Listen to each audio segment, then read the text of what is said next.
ಈ ಕಾರ್ಯಕ್ರಮ ಮಂಗಳೂರಿನ ಘನತೆ ಇನ್ನಷ್ಟು ಎತ್ತರಕ್ಕೆ ಏರಲಿಕ್ಕೆ ವ್ಯಕ್ತಿಗತವಾಗಿ ಪ್ರತಿ ಸಂಸ್ಥೆ ಕೂಡ ಈ ಪುಣ್ಯ ದಿನವನ್ನು ಆಚರಿಸಬೇಕು. ಮುಸ್ಲಿಂ ಬಾಂಧವರು ಮಾಡುವ ಆಚರಣೆಗಳು ನಮಗೂ ಪ್ರೇರಣೆಯಾಗಿವೆ. ನಮ್ಮ ಹೃದಯದಲ್ಲಿ ಶಾಂತಿ ಇದ್ದರೆ ಇತರರ ಹೃದಯಕ್ಕೆ ಅದನ್ನು ಮುಟ್ಟಿಸಲು ಸಾಧ್ಯವಾಗುತ್ತದೆ.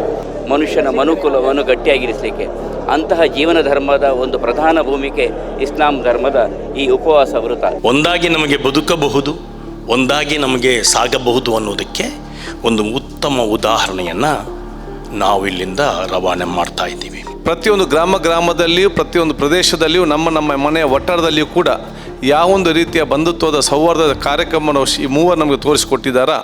ಕಳೆದ 3 ವರ್ಷಗಳಿಂದ ನಿರಂತರವಾಗಿ ಅಬ್ದುಲ್ ಕುನ್ನಿಯವರು ಶುರು ಮಾಡಿದಂಥ ಈ ಕಾರ್ಯಕ್ರಮ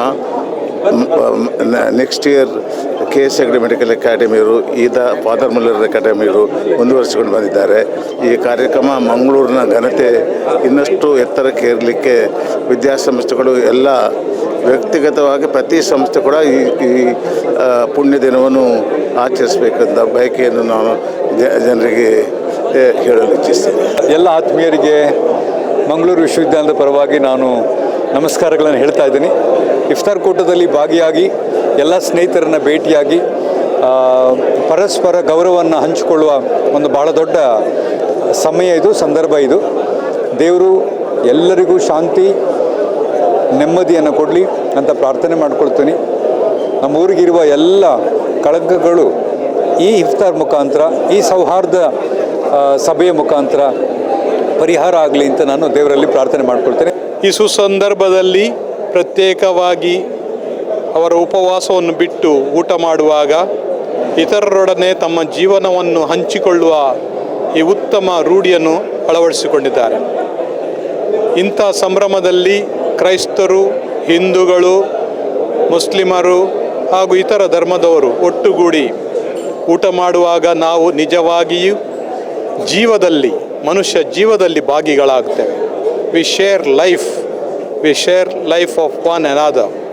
ಆದ ಕಾರಣ ಇಂಥ ಇಫ್ತಾರ್ ನಮ್ಮ ನಡುವೆ ಉತ್ತಮ ಬಾಂಧವ್ಯವನ್ನು ಬೆಳೆಸಲಿ, ಬಂಧುತ್ವವನ್ನು ಬೆಳೆಸಲಿ, ನಮ್ಮ ಹೃದಯದಲ್ಲಿ ಶಾಂತಿಯನ್ನು ನೆಲೆಸುವಂತೆ ಮಾಡಲಿ.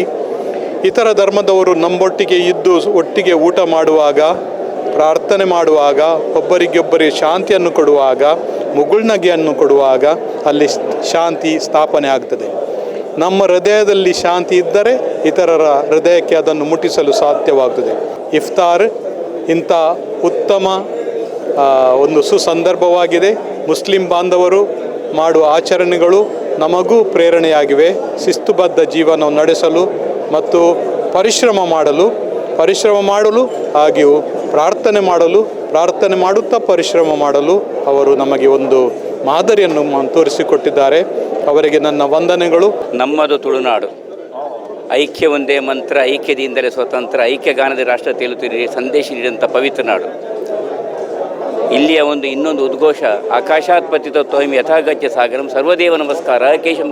ಅಂದರೆ ಎಲ್ಲ ಧರ್ಮದ ಸಾರ ಒಂದೇ, ಮಳೆ ಹನಿಯಾಗಿ ಮಹಾಸಾಗರ ಸೇರಿದಂತೆ ನಮ್ಮೆಲ್ಲ ಧರ್ಮಗಳು ಮನುಷ್ಯನ ಮನುಕುಲವನ್ನು ಗಟ್ಟಿಯಾಗಿರಿಸಲಿಕ್ಕೆ ಅಂತಹ ಜೀವನ ಧರ್ಮದ ಒಂದು ಪ್ರಧಾನ ಭೂಮಿಕೆ ಇಸ್ಲಾಂ ಧರ್ಮದ ಈ ಉಪವಾಸ ವ್ರತ. ಈ ಉಪವಾಸ ಬಿಡುವ ಸಂದರ್ಭದಲ್ಲಿ ಬಹುಶಃ ಎಣಪಯ್ಯ ಮೊಹಮ್ಮದ್ ಕುಂಜಿಯವರು ನಮ್ಮೆಲ್ಲರನ್ನು ಒಂದುಗೂಡಿಸಿ ಸಮಭಾವದಿಂದ ಒಂದರ್ಥದ ಮಂಥನ ಮಾಡಿ ನಮ್ಮ ಬದುಕಿನ ಮರ್ಮವನ್ನು ಧಾರ್ಮಿಕ ನಡೆಗೆ ಶಕ್ತಿ ಕೊಡುವಂಥ ದೊಡ್ಡ ಕೆಲಸವನ್ನು ಮಾಡಿದ್ದಾರೆ. ಬಹುಶಃ ಜಕಾತ್ನ ವ್ಯವಸ್ಥೆ ಅಂದರೆ ದಾನ ಧರ್ಮದ ವ್ಯವಸ್ಥೆಯನ್ನು ಮೊದಲುಗೊಂಡು ಸಹಬಾಳ್ವೆಯ ಒಂದು ದೊಡ್ಡದಾದಂಥ ಸಂದೇಶ ಇವತ್ತಿನ ಔತಣ ಕೂಟ ಅಂತ ಹೇಳ್ತಾ, ಟೇಬಲ್ ಮುಂದೆ ತಾವೆಲ್ಲ ಜೊತೆಯಾಗಿದ್ದೀರಾ. ಕೆಲವರು ಉಪವಾಸ ಆಚರಣೆ ಮಾಡಿದ್ದೀರಾ ಮುಸಲ್ಮಾನರು, ಮತ್ತು ಕೆಲವರು ಉಪವಾಸ ಮಾಡಿಲ್ಲ. ಆದರೂ ಕೂಡ ನಿಮ್ಮ ಕೈ ನಿಮ್ಮ ಮುಂದಿರುವ ಹಣ್ಣು ಹಂಪಲುಗಳಿಗೆ ಟಚ್ ಮಾಡೋದಿಲ್ಲ. ಯಾಕೆ? ಇದು ಆಗಿದೆ ರೆಸ್ಪೆಕ್ಟ್, ಗೌರವ. ನಾವು ಅರಿತುಕೊಂಡ ನಮ್ಮ ಮಂಗಳೂರಿನಿಂದ ಈ ದೇಶಕ್ಕೆ we are one, we are brothers, we live as one. ಒಂದಾಗಿ ನಮಗೆ ಬದುಕಬಹುದು, ಒಂದಾಗಿ ನಮಗೆ ಸಾಗಬಹುದು ಅನ್ನೋದಕ್ಕೆ ಒಂದು ಉತ್ತಮ ಉದಾಹರಣೆಯನ್ನು ನಾವು ಇಲ್ಲಿಂದ ರವಾನೆ ಮಾಡ್ತಾ ಇದ್ದೀವಿ. ರಂಜಾನ್ನಲ್ಲಿ ವಿಶೇಷವಾಗಿ ಇಫ್ತಾರ್ ಕಾರ್ಯಕ್ರಮವು ಪರಸ್ಪರ ಭಕ್ತಿ ಭಾವದಿಂದ ಒಟ್ಟು ಸೇರಿ ಪ್ರೀತಿ ಹಾಗೂ ಬಂಧುತ್ವವನ್ನು ಹಂಚಿಕೊಳ್ಳುವ ಅವಕಾಶ ನೀಡುತ್ತದೆ. ಉಪವಾಸ ಮಾತ್ರವಲ್ಲದೆ ದಾನ, ನಮಾಜ್, ಕುರಾನ್ ಪಠಣ, ತರಾವಿ ಈ ಮೊದಲಾದ ಕ್ರಿಯೆಗಳನ್ನು ಅಲ್ಲಾಹ್ವನ್ನು ಸ್ಮರಿಸಲು ರಂಜಾನ್ನಲ್ಲಿ ನಾವು ಮಾಡಬೇಕಾದ ಕ್ರಿಯೆಗಳು.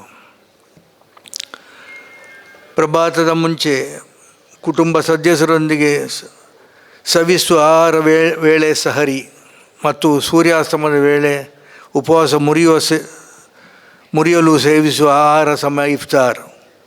ಇದು ಉಪವಾಸದ ಪ್ರಮುಖ ಸಮಯವಾಗಿರ್ತದೆ.